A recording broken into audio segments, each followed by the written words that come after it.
So more inflation, more taxes, less social programs is the only way out of this mess. The Yeah. question is, are there any Democrats or Republicans who are willing to say that to the public? Hello and welcome to Pillars of Wealth Creation, where we talk about creating financial success with a special focus on business and real estate. I'm your host, Todd Dexheimer. Now, let's get to it. Hello, and welcome back to Pillars of Wealth Creation. I'm your host, Todd Dexheimer, and today we have Anna Kelley again. This is part 2 of the episode with Anna Kelley. If you didn't hear last week's episode, listen to that one first. We dive into a ton of awesome information. Anna is just totally bringing it. And we're going to continue today with the remainder of that episode. So tune in. It's an excellent episode. Again, listen to last week's episode first before you listen to this. You're going to love it. I want to just say this because I do get a little irritated at the people like ganging up on every single operator that has a property in distress. Okay. Yeah. Yes, there was some bets taken that in hindsight were not good bets. Like we talked about, they took the risk of bridge debt. I said I'll never do bridge debt because I learned from it before. But again, I did a variable deal with the rate cap. So a lot of people took bridge debt because they're doing 2 to 3 year value adds. And if they locked in the rates for 5 years and rates fell, which everybody said they were going to, they'd have multi-million-dollar prepayment penalties that their investors would have to pay. Correct. So they thought that, well, if I get variable, but then I get a rate cap, I'll be safe. Well, we figured out that that's not true because the rate cap insurance went up from, some deals, I have one, for example, that was 40,000 when we bought it, less than 40, was going to renew at $1 million. Like nobody anticipated that, right? I mean, that's $1 million swing, right? It just, yeah, you can't and predict your that. cash flow, because it's now escrowed from your investors' payouts, right? So nobody anticipated that, whether you're a broker or a REIT or a small syndicate or whatever. So what I'm saying is, if you did those deals in 2021 and you did a 2-year bridge debt with a 1-year extension, like this year's the 1-year extension, right? Yeah. But a lot of this stuff was done in 2022. And so, 2 years is 2024, the 1-year extension, if they can get it's 2025.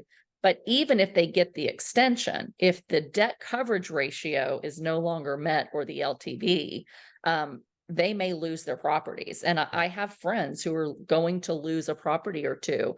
They're great operators. Their NOI is great. Their properties are performing well. But that cap rate is just not changing. And so, I am hopeful that if rates fall this year, as I think that they're going to more dramatically than most think they're going to because of a recession, is that they'll be able to survive if they can wait past that rate drop, maybe this summer. And then figure out how to bring in rescue capital, whether they've got to bring in, a large company that's going to go in, senior position or mezz debt or something like that, if they can't refi. But I don't think this is the end, because those that, bought in 2024, they can extend into 2025 with a 1-year extension. And I think you're still going to see a lot of fallout in 2024 and 2025. Even rates coming down will help, but they won't completely resolve the issue. Yeah. It's easy in hindsight to say, well, that was a stupid move. But the thing that people forget about is that it was a smart move to put in floating rate debt for the last 10 years. Like if you put floating rate debt on over the last 10 years, you made the right hedge. Right. And so it's hard to all of a sudden change that thought and go, hey, today is the day that I do fixed rate debt. And I no longer do floating rate debt, because today is the day. Yesterday it wasn't, but today is now the new day that I have to put in fixed rate debt. Right. Because things don't change suddenly. These things change over a couple years. And the Fed came out in January, I think, of 2022 and said, inflation is transitory. We're not going to raise rates. And every broker and every real estate broker, every mortgage lender told operators the Fed's not going to raise rates. So they're not going up. If you feel better, we'll sell you this rate cap policy for 40 grand. Right. And I did that just in case, because I've learned you never know. But a lot of people didn't. And even if you did, again, it's still, you did the smart move. And they're only for a couple of years, right? So you never think, no one anticipated after the inflation issue, there's going to be more wars. And then there's going to be, all kinds of other things going on as well. So it's easy to point blame in the end. And we have to learn from every time these things happen. What it's done to me personally, it's made me even more cautious going forward, right? I'm paying down more debt than I've ever paid. You couldn't pay me to pay down debt when I could leverage that debt, borrow at 3 or 4 and invest to make 20. Today, I'm going, you know what? I think that the global risks of more things falling apart, let's say China goes after Taiwan. I'm just going to use that. Yeah. Like if that happens while Russia's in Ukraine and Israel's fighting the Middle East, like, who knows? Or we have some kind of terrible internal civil war because of who gets in the White House in November. Like those kind of things have far more impact on rates. And the other thing is, it's not just inflation, Todd. It's people think all the rates are high because of inflation. Part of it is we have so much government debt that for people to buy treasuries, they need a higher rate. So even if inflation comes down more than it has today, and I think it will, once we have a recession and it's over with, let's say I'm wrong and we have no recession, and all these really smart people, smarter and older than I am, are wrong too, and we have no recession. Or the government dumps helicopter money at us again to keep us out of it. They rescue the banks when they start to fail later this year, because more banks are starting to fail because of commercial real estate faltering. That's a whole nother elephant in the room. They may rescue the banks again. They always do. They're not going to save the syndicator. They're going to save, the banks. But even if they do all of that, we will have so much national debt that while I think we will have low rates in a recession in the short term, I think that in order for other countries and US investors to buy treasuries, which they need to do to help pay down the debt, the interest offered is going to have to be so much higher that treasuries could go right back up. And we celebrate as multifamily for a couple of years because we refinanced everything. But if treasuries go back right up, guess what's going to happen to multifamily and any commercial values again? The cap rates are going to go up and values are going to fall again. So, I think that there's pain ahead we have to be really careful about. We could be rescued, but what I'm going to do is, as soon as rates do fall from either deep recession or banking crisis or both, which I think is going to happen, I'm going to buy as much as I can and lock in 10-year fixed rate debt and hold those properties 10 years. And I'm doing less value add deals because I think there's too many things outside of my control. And this is just me. This is the conservative me who's lived through big shocks 3 times, GFC, COVID, and then now the last couple of years with interest rates. I'm going to own more stuff that I hold long-term, lock in for long periods of time, and continue to force value as I can, and maybe do some cash out refis, but hold properties instead of value adding, because that's what worked really well for a decade. I think the value add major reposition, when I can't control in cap rate because of whatever's happening outside my control, treasury rates, where inflation's going to be, offshoring, re-onshoring stuff is going to cause inflation to go up and rates to go up.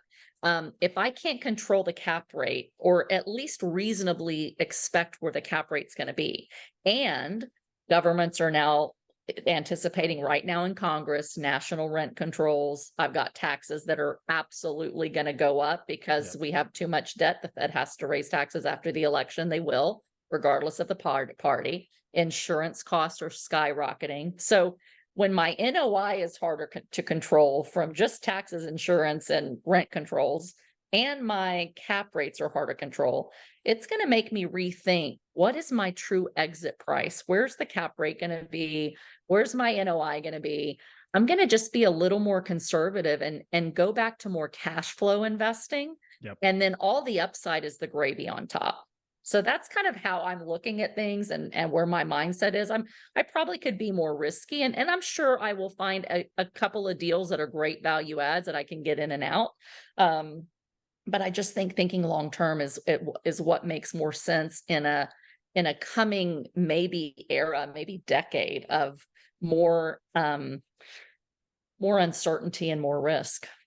It was funny. I just recorded a solo episode where I talked about the differences between short-term, fixing and flipping a multifamily, and long-term. And I said a lot of what you just said is like, right now we're in a time where it's flatline, maybe going down, but we're certainly not going to see a skyrocketing pricing or anything, at least in my opinion. And so Right. now is a great time to put your long-term hat on, buy these Yes. properties, get long-term fixed rate debt as long of a term as you can get, and just count on holding through a cycle. And if all of a sudden values skyrocket, go ahead and sell. That's fine. Right. But Right. count on this being long-term, because I feel like we're in a season as well where we're going to need to hold on to our properties a little bit longer to make the returns that Right. we want to get. And it makes a lot of sense. So Yeah. we've Yeah. been doing a lot of what you said. Buy well located properties, a little bit newer buildings, sure, maybe a little bit of value add, but it doesn't rely on massive value add in order to get the returns you're expecting. That's the key. And, I think to that point, like we talked a little bit before we recorded the show of, you're in Minnesota and, Yeah. that being a good market. I own about 300 units between myself and me and two partners that are long-term holds. So we've got, 10-year plus debt on those Yep. that are in central Pennsylvania. And it's not a sexy market. Nobody's No. chasing deals in Yeah. Hershey, Yeah. Pennsylvania, right? But we have such a lack of supply and a really high barrier to entry. So it's Yep. really hard to get approval for construction. So because we have great incomes and we have really low supply, it allows us to do really well. We're like Yeah. 99% occupied all the That's time. awesome. But that's not that way in every market. So, Right. where you invest is really important. And it was really sexy to invest in the Sun Belt. And I'm from Texas. I love Texas. Yes, I think everything's better in Texas, but it was overbuilt, in certain markets too. And I have a couple properties in Dallas and in Houston where the oversupply, that it was undersupplied because of Hurricane Harvey that had been in Houston a few years ago, and then suddenly certain parts are oversupplied. So you want to be in areas that have a really balanced supply, Yep. and in conservative areas where rent caps are less likely to hit you. Yep. The federal government is looking at, again, kind of this national rent caps, but they're really focused on helping the people below median income. So like if I'm looking at properties, I either want to be in class A areas, and I still like class B properties in class A areas because they're not at the top. People aren't going to move down. They're going to want to stay where they are. But the other thing that I'm thinking more about, which I got totally out of a few years ago and said I'd never do again, I've shifted a little bit, is offering some Section 8 housing in those nice areas, because the government is going to pay my rents and they're going to keep them, full. So sometimes you stay in what you're doing. Like I'm still a believer in multifamily, Todd, and I'll always buy multifamily. People need a place to live. And nationally, we are undersupplied. You got to go in the right markets that have, conservative rules. They're not going to do your rent increases, either class A or government, in nice areas, but also in areas where they have strong GDP. Because Yep. even if the nation is in a recession, there are certain states and cities their GDP is They will much continue to better grow. than Right. nationwide, and they'll continue to do well. So, Yep. I'm looking at those great locations, the same fundamental rules as before: great location, great tenant pool, good incomes, low taxes, low legislative, risk. And then just hold your properties longer. And if the timing works out to sell soon, great. But if not, I'm looking forward to a time when rates fall, when some distress comes and I can pick up properties for cheaper than I've been able to the last couple of years, put some good long-term financing on it, and then, ride up the next wave and find your pockets of return in a decade that I would argue is going to be harder to make money than it was the decade before COVID. Man, I literally have like 10 more questions I need to ask you, but Well, let's do it. we've been going for a long time. Do you have time to Of continue? Because course. I have a little bit of time. I'd love to keep Yeah. going. Yeah. Maybe not 10, but maybe like another few minutes here. So, Sure.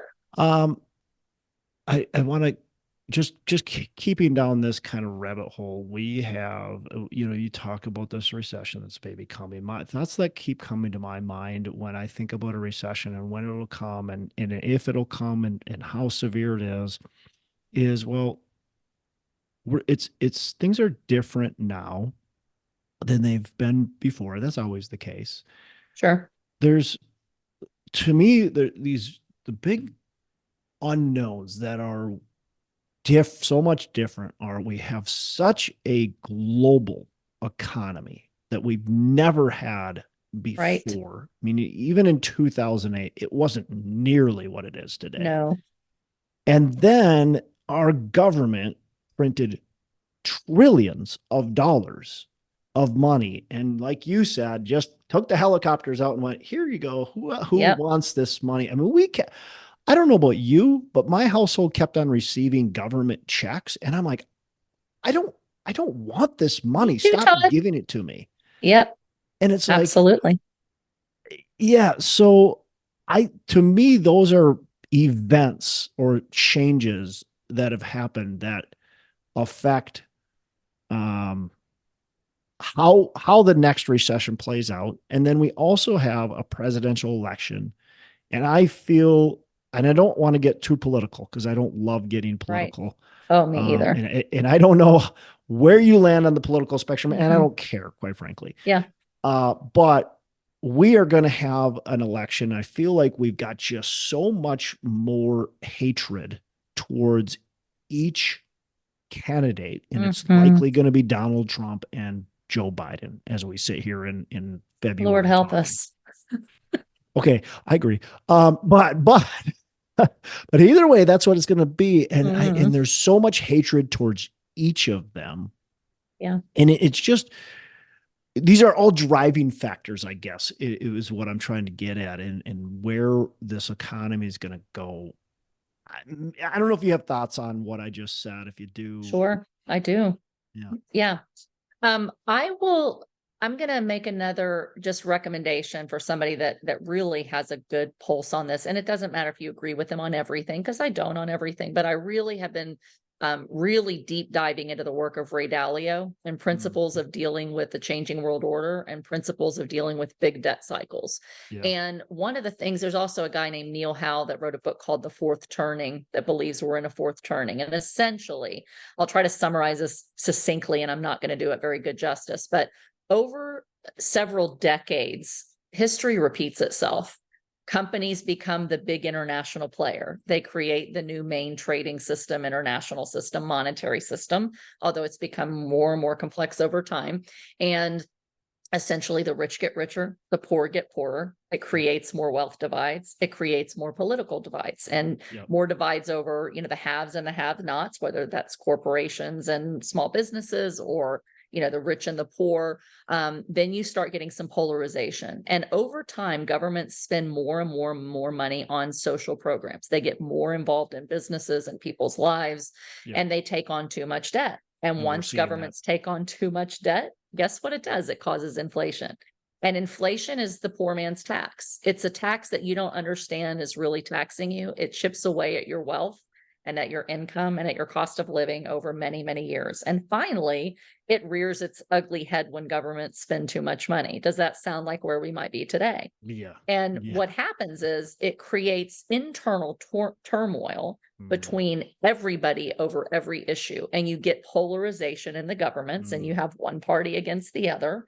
And eventually there becomes civil war. And if that's happening at the same time that you're taking on massive amounts of debt to fund these programs, and again, it's happened over hundreds and hundreds of years, just, one was gold backed, one was the Dutch mark backed, one was UK money, one's American, it doesn't matter. But the basic premise happens that you get massive amounts of debt.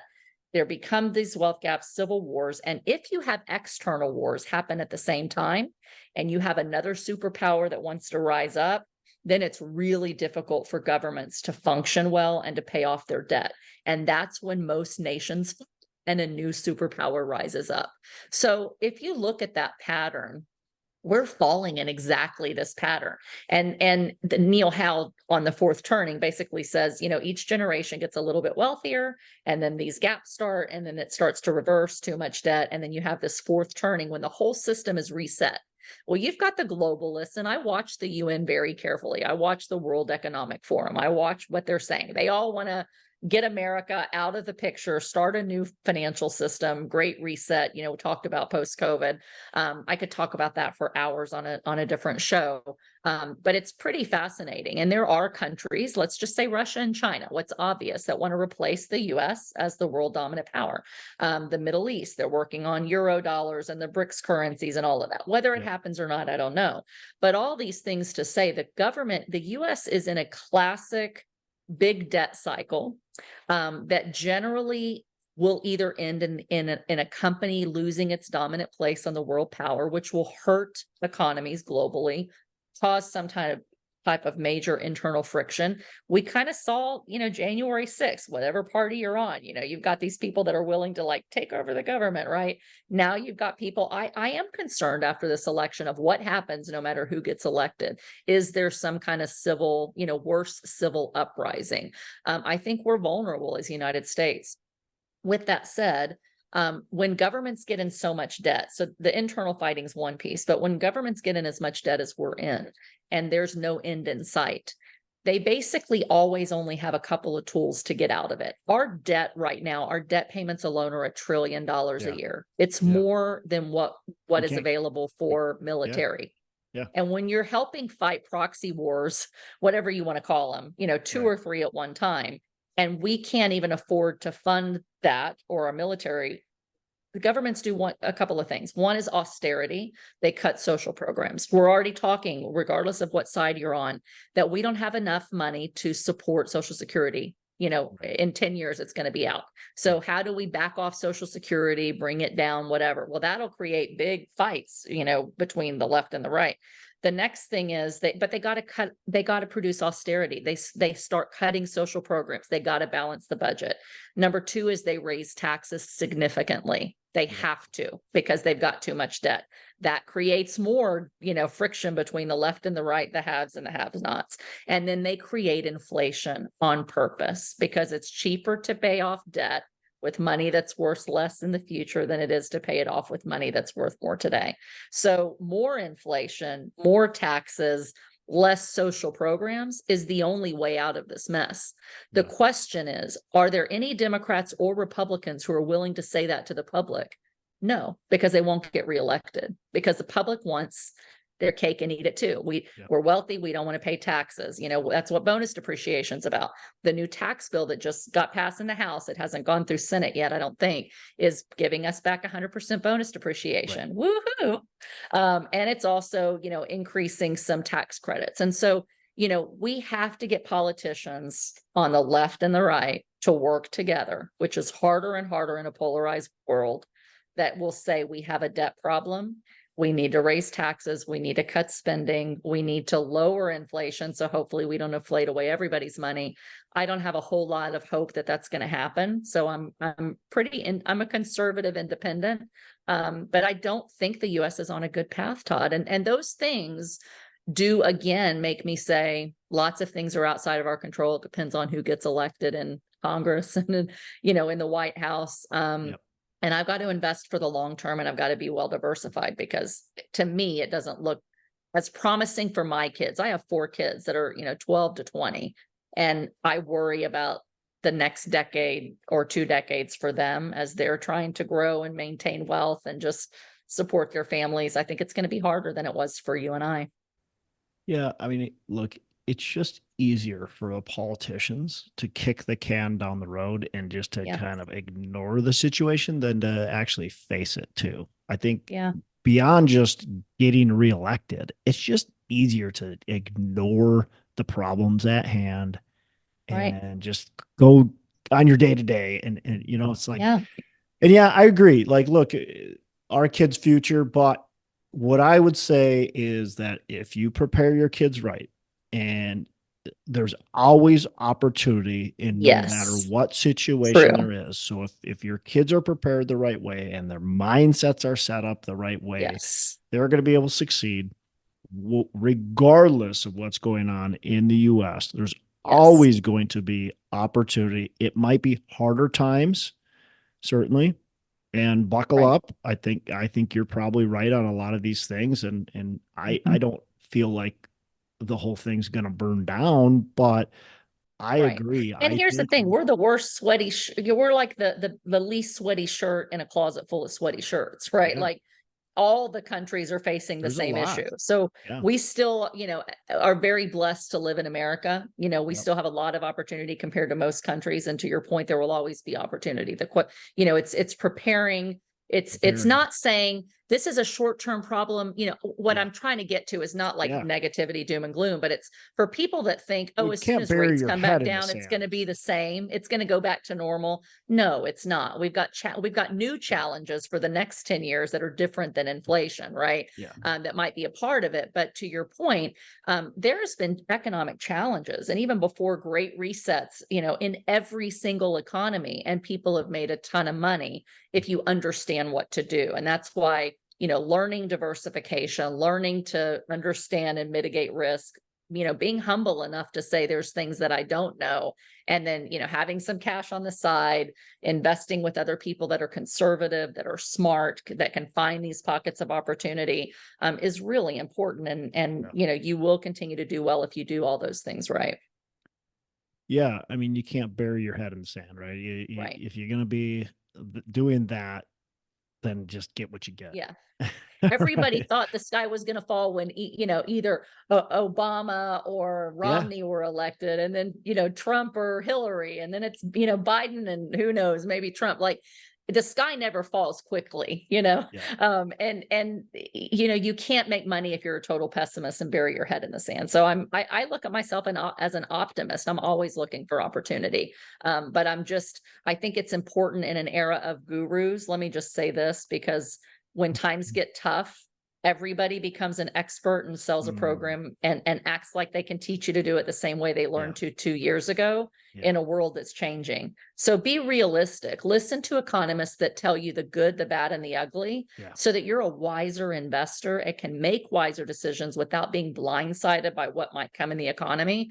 But you can say, I'm learning enough about the economy that now I can take some really good broad views of things and not just say, I'm a good multifamily operator. Here's NOI, here's cap rates, and then close your eyes to the rest of it. Because I learned the better I think I am as an operator or an investor, the more risk I have to, not seeing the big picture. So, learn the economy. I listen to a show. I love your podcast, by the way, for just economic stuff. Adam Taggart with Thoughtful Money is a really good resource. He has a lot of economists that come on that talk about macro and micro and, risks and opportunities and things like that as well. So I'm enjoying listening to that. It's funny. I listened to that one too. Good. um, and there's been plenty of negativity, but I think it's more or less not trying to be negative. It's about trying to be aware and be realistic and understanding. Right. And you're not all negative either. And I would Right. say I'm not either. You are developing, you're building a property right now, right? Yeah, absolutely. So it's not like you're just sitting there doing nothing. You're Right. developing a property. Tell me why you decided to develop a property. You did tell us that there's been Yes, overbuilding, and absolutely. but you are now developing a property. Why is it Yes. okay?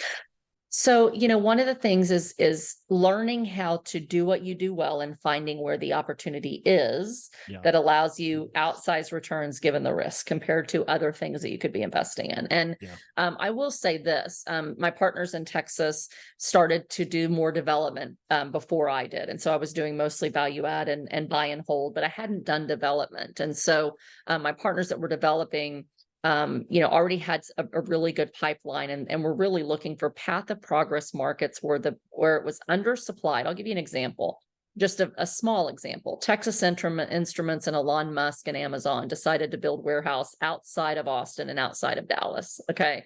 So you have all these big jobs that are coming, building big warehouses in suburbs far enough out that it's not quite suburban Dallas or Sure. Austin, but just a little further where there's no housing. No So supply. when you're going to have 6,000 new employees or 10,000 new employees in 2 years and there's no multifamily, well, you're going to need, people are going to want to live right there, right? So we look at path of progress markets right outside big cities where there is growth and we know jobs are coming. buy up the land, and then start developing. Now, Yeah.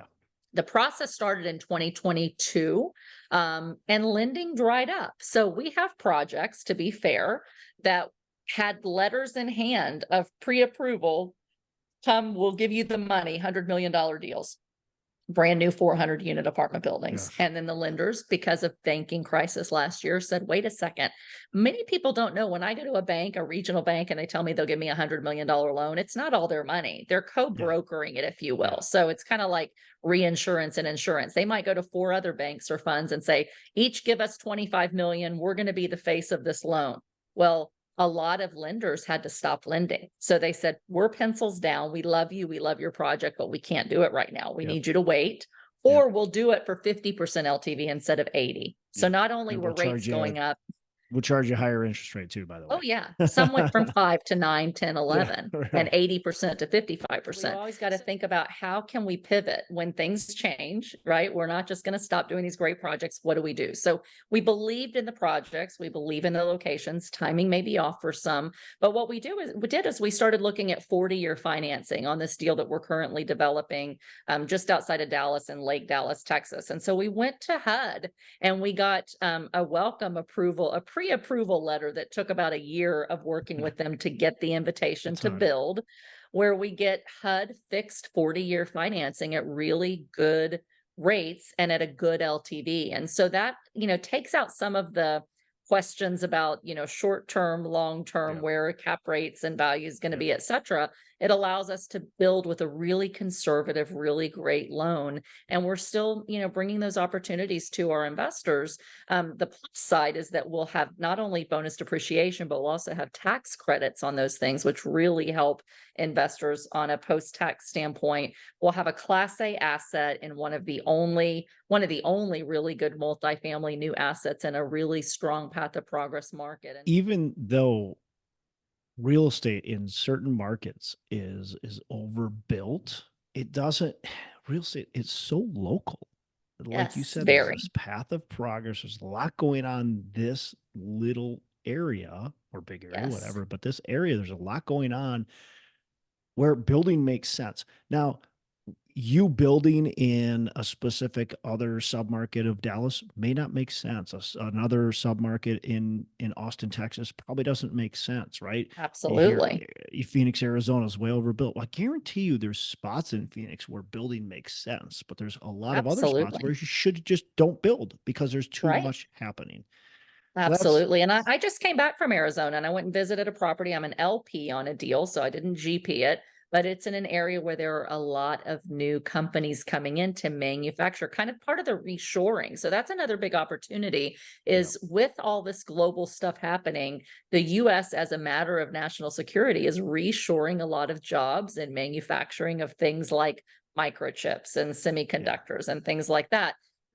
Those warehouses are being built, those jobs are coming. And a lot of times they're going to markets like Phoenix with a low tax model, or like, Dallas or parts of Austin. But these smaller towns outside of the big city, just on the outskirts, they're actually doing a lot to incentivize companies to bring people there, giving tax abatements and things like that. So where the companies go for all this opportunity and reshoring, employees come. And where those employees come, you need housing. And so if they're going to these smaller markets to get better incentives to build there, rather than right in the smack downtown Dallas or downtown Austin, you've got opportunity there where it is undersupplied in that small market just outside of the major MSA. So I'm definitely thinking about those things as I invest, both actively and passively, is look at the market, look where the jobs are going, and local economies that have a really strong GDP, like Texas does. Texas has a stronger it's the 8th strongest GDP in the entire world, the GDP of Texas. That's so crazy. So, yeah. That's wild. Well, Anna, look, this has been a lot of fun. I really appreciate it. Your wealth of knowledge. I knew this was going to be a great episode. You definitely delivered on that. And probably going to end up being 2 episodes, by the way, because there's just so much good content. And I really appreciate your time and spending it with us. How can our listeners get in touch with you, learn about what you got going on? I know you do some coaching, you take on LP investors. You're obviously just willing to share and to help out. So how can our listeners get in touch with you? Thank you so much. You can find me at my website, which is annakelleyinvesting.com, where you can find out information on both investing passively, coaching, and also deal review consulting. And I just thank you so much again for having me on your show. It's always fun to talk to you and to catch up. And I've really enjoyed my time with you today. Awesome. Have a fantastic rest of the day. Thank you. Thank you. You too. Hey, thanks so much for listening. I appreciate you being a loyal listener. I would love to have you go on to our Facebook page and subscribe, give us a thumbs up, go on to iTunes or wherever you listen and give us a rating and review. Don't forget to subscribe.